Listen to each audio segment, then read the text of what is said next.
Statue जो doctor B R. Ambedkar की है वो एक नाम की स्टैचू नहीं है, वो एक विचार की स्टैचू है। समानता का विचार, फ्रेटर्निटी भाईचारे का विचार और शोषण के खिलाफ का विचार कि किसी का शोषण ना हो, इक्वेलिटी का, समानता, सबको न्याय मिले और सबकी डिग्निटी बरकरार रहे, पूरी मानव जाति की वर्णवादी विचारधारा या उसके गुलाम जो हैं या उससे बेनिफिट जो लोग उठा रहे हैं या उस बेनिफिट में जो प्रमुख जगह पे या जो स्टेटस को बनाना रखना चाहते हैं, दूसरों को हे दृष्टि से देखना, जो मानसिकता में जाति प्रथा जिनके दिमाग में है और खुद को उसमें सबसे ऊंचे दर्जे पे पाते हैं, ऐसी मानसिकता, ऐसे मनोरोग से पीड़ित जो लोग हैं वो इसका विरोध, पूरा डंका जिनके विचार का पूरी दुनिया में है और जिन्होंने मरने से पहले अडॉप्ट किया बुद्धिज्म। और बुद्धिज्म मैं तो कह रहा हूँ, बुद्धिज्म और जैनिज्म ही असली संस्कृति और धरोहर है इस देश की, जो कि ढोंग पे आधार चाहिए। चीफ जस्टिस को भी और वहाँ की कोर्ट के जजों को भी स्टैंड लेना चाहिए, या जो स्टैंड नहीं ले रहे इसका मतलब वो वर्णवाद से शिकार हैं।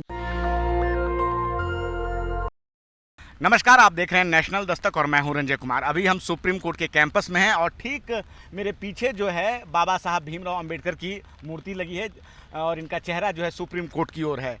और देश के पहले कानून मंत्री हैं बाबा साहब भीमराव अंबेडकर।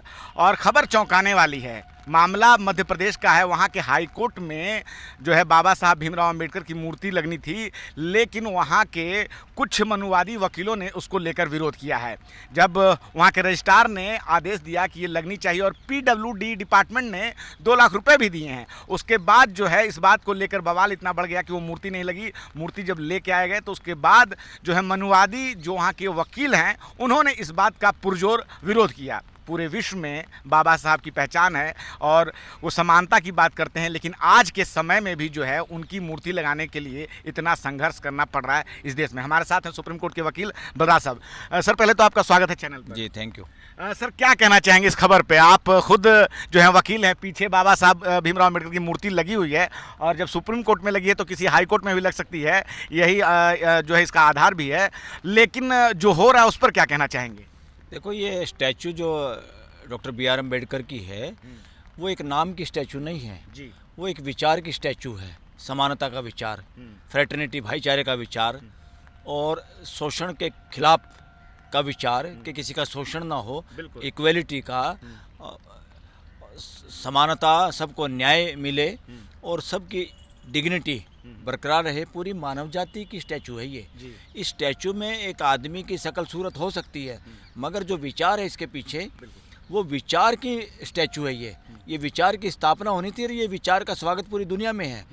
डॉक्टर अंबेडकर ने जिस विचार को कॉन्स्टिट्यूशन के अंदर डलवाया और वो ड्राफ्टिंग कमेटी के चेयरमैन थे, उनसे ज़्यादा मेहनत इस देश के कॉन्स्टिट्यूशन को बनाने में किसी ने नहीं की, ये जग जाहिर है। उनसे ज़्यादा पढ़ा लिखा भी कोई नहीं था, इसमें भी कोई दो राय नहीं। किसी को इस बात से एलर्जी हो सके, ये उसका खुद का मनोरोग है किसी भी इंडिविजुअल का, वो कोई भी हो सकता है। किसी को जातिगत नफरत हो सकती है, जैसे हेट स्पीच खूब चल रही है इस देश के अंदर। और किसी की भी स्टैचू लगने में आज तक इस देश में इस तरह के इशू रेज नहीं हुए। और एक ऐसे स्टैचू की जो प्रतिबिंब है इस देश के कॉन्स्टिट्यूशन का, और कॉन्स्टिट्यूशनल जगह पे हाई कोर्ट एक कॉन्स्टिट्यूशनल बॉडी है, एक इंस्टीट्यूशन है, और उसके अंदर अगर संविधान के तहत जो काम करती है और संविधान की ड्राफ्टिंग कमेटी के जो चेयरमैन है और अल्टीमेटली संविधान निर्माता, उनको ये नहीं, ठीक है उस कॉन्स्टिट्यूएंट असेंबली में बहुत मेंबर थे, मगर उनका काम सबसे आगे था, इसमें भी कोई दो राय नहीं है। कोई सामने जितने भी लोग उसमें थे कॉन्स्टिट्यूएंट असेंबली में, कोई भी आदमी उनके कद के बराबर नहीं खड़ा होता, उनकी मेहनत के आगे, उनकी नॉलेज के आगे, तो हमें मानना पड़ेगा। और उसको हम एक अपने बुजुर्ग, एक फैमिली मेंबर की तरह एक्सेप्ट करने में दर्द क्या है, पीड़ा क्या है, किसको पीड़ा है? देश के महानायकों में शामिल हैं वो। कौन है वो आदमी? उनकी स्टैचू पूरी दुनिया में सबसे ज़्यादा लगी है आज के दिन, बाहर की दुनिया में भी। लेकिन अपने ही भारत में मूर्तियां तोड़ी भी जा रही है और लगने भी नहीं दी जा रही है। नहीं, यहाँ असली बीमारी इस देश में, असल किसी का शासन जो चल रहा है, अगर कोई गुलामी इस देश की के अंदर है, वो आज़ादी के वक्त भी ख़त्म नहीं हुई। संविधान ने तो ख़त्म कर दी, मगर जो वर्णवादी विचारधारा या उसके गुलाम जो हैं या उससे बेनिफिट जो लोग उठा रहे हैं या उस बेनिफिट में जो प्रमुख जगह पे या जो स्टेटस को बनाना रखना चाहते हैं, दूसरों को हे दृष्टि से देखना, जो मानसिकता में जाति प्रथा जिनके दिमाग में है और खुद को उसमें सबसे ऊंचे दर्जे पे पाते हैं, ऐसी मानसिकता, ऐसे मनोरोग से पीड़ित जो लोग हैं वो इसका विरोध कर रहे हैं, करते हैं इस विचारधारा का।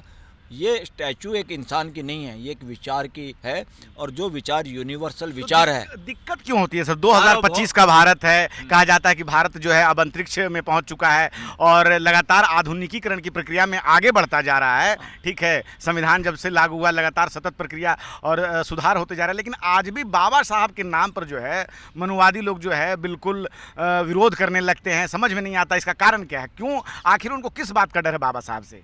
देश में अगर सबसे ज़्यादा डेंजरस वायरस कोई है तो वर्णवाद का वायरस है इस देश के अंदर। इसको नेस्तानबूद करना होगा। ये अमानवीय है, अप्राकृतिक है, यूनिवर्सल लॉ के खिलाफ है, और ये सारा झूठ और मनगढ़ंत कथा कहानियों पे आधारित है। और ऐसे किसी भी चीज़ का विरोध पूरे देश को करना होगा, और जो ताकतें इसके पीछे काम कर रही हैं वो गलत बहाना बना रहे हैं। सुप्रीम कोर्ट ने जनवरी 2012 में जो जजमेंट दी थी, जस्टिस लोढ़ा और जस्टिस मुखोपाध्याय ने, उन्होंने ये इसलिए किया था फैसला, जो सड़कों पे मंदिर बने हुए हैं, सड़कों पे मूर्तियां लगा लगा के लोगों ने अपने धंधे चला रखे हैं। सड़कों पे हो सकता है वो मंदिर हो, मस्जिद हो, गुरुद्वारा, कुछ भी हो, या कोई मूर्ति भी हो, ये सारी की सारी उसके खिलाफ ये आदेश था। वो कोर्ट के अंदर भी अगर रास्ते में लगाओगे तो वो तो गलत है, मगर वो संस्था है कि कॉन्स्टिट्यूशनल संस्था है इस देश की, उसके अंदर कोई रास्ते में थोड़ा वो स्टैचू लगा रहे हैं। बहुत सारा स्पेस है, यहाँ जो स्टैचू लगी है ये रास्ते में थोड़ा है, पार्क में है, बल्कि शोभा बढ़ी है सुप्रीम कोर्ट की। इससे हमने ग्रेटिट्यूड व्यक्त किया है पूरी कॉन्स्टिट्यूएंट असेंबली के प्रति। यहाँ प्रतिमा बेशक एक लगी है डॉक्टर BR अम्बेडकर के रूप में, मगर ये प्रतिमा पूरे संविधान निर्माताओं की है, इसके अंदर सब शामिल हैं, और ये हमारा कृतज्ञता है अपने पूरे उन बुजुर्गों के प्रति जिन्होंने सब ने योगदान दिया संविधान में। ये बात जो ग्वालियर जो हाँ जो हाईकोर्ट है वहाँ की जो वकील, वो क्यों नहीं समझ पा रहे हैं, आखिर उनको क्या दिक्कत हो जाती है? और कुछ लोग तो ये भी कह रहे हैं कि न्यूट्रल करने के लिए भगवान राम की मूर्ति वहाँ लगाई जाए। यस, अब बताइए भगवान राम इसमें बीच में कहाँ से आ गया?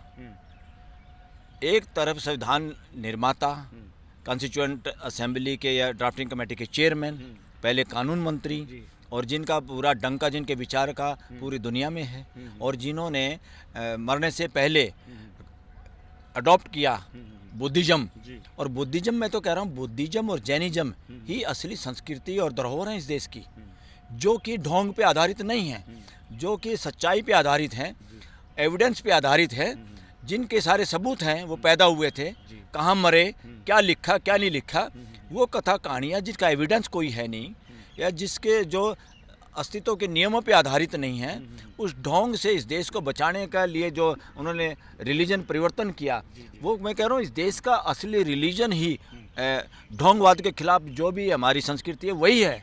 उसमें चाहे बुद्धिज्म हो चाहे जैनिज्म हो, और उसके बाद रक्षा करने के लिए ज्ञान में हम बौद्ध हैं, जैन हैं अहिंसा में, मगर कोई आदमी हमें जानबूझ के तंग करे, माने ना, फिर हम सरदार हैं। वो है संस्कृति इस देश की, बाकी कोई संस्कृति है ही नहीं।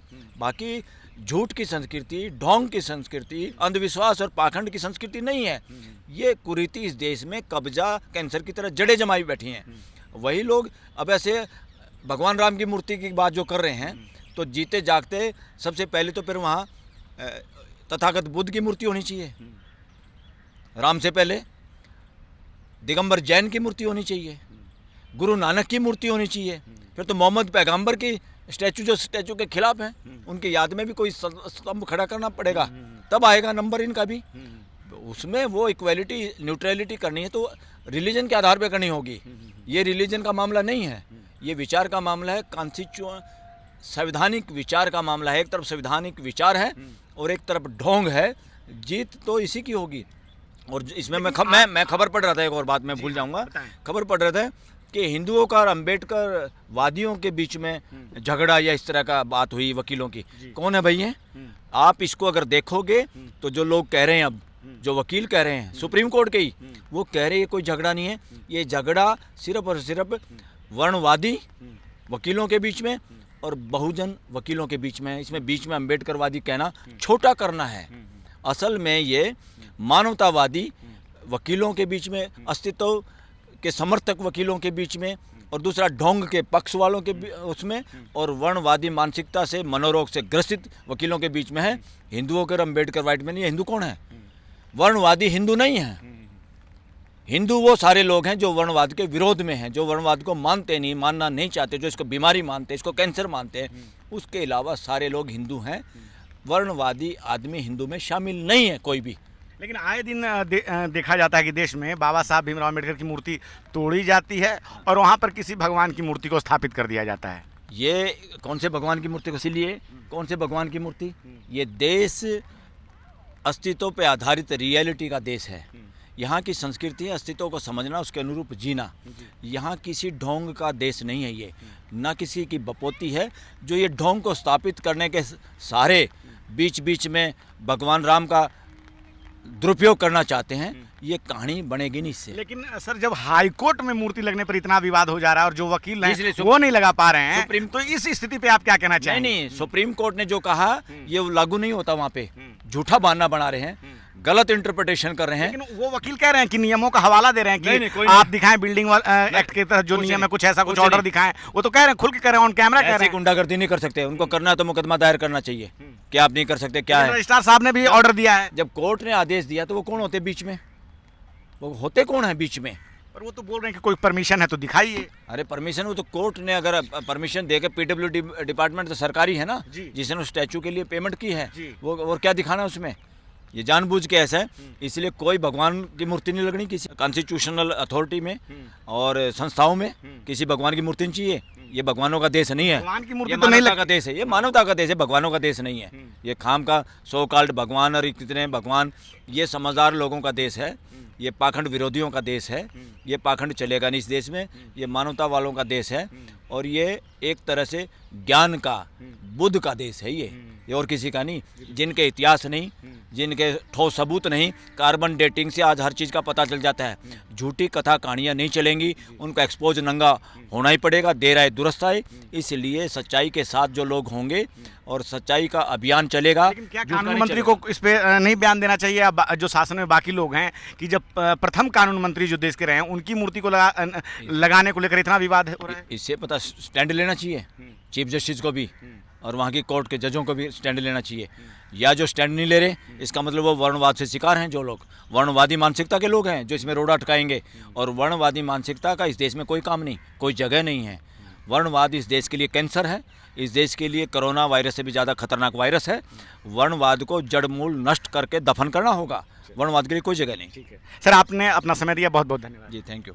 तो हमारे साथ बात कर रहे थे बलराज मलिक साहब, सुप्रीम कोर्ट के सीनियर वकील हैं। और जिस प्रकार से ये मध्य प्रदेश हाई कोर्ट का मामला है कि देश के प्रथम कानून मंत्री के बाबा साहब भीमराव अम्बेडकर की मूर्ति को लगाने को लेकर इतना विवाद हो रहा है और देश में आए दिन उनकी मूर्तियां को तोड़ा भी जाता है। ये 2025 का भारत है जब देश अंतरिक्ष में पहुंच चुका है, लेकिन आज भी जो समानता की बात करते हैं और पूरे विश्व में उनके विचारों को पूछा जाता है और पूजा भी जाता है, लेकिन उनकी मूर्ति को लगाने को लेकर इतना विवाद आज भी होता है। आप क्या सोचते हैं इस बातचीत पे? अपनी राय कमेंट में जरूर बताएं। मैं रंजय कुमार, कैमरामैन आशीष के साथ, नेशनल दस्तक।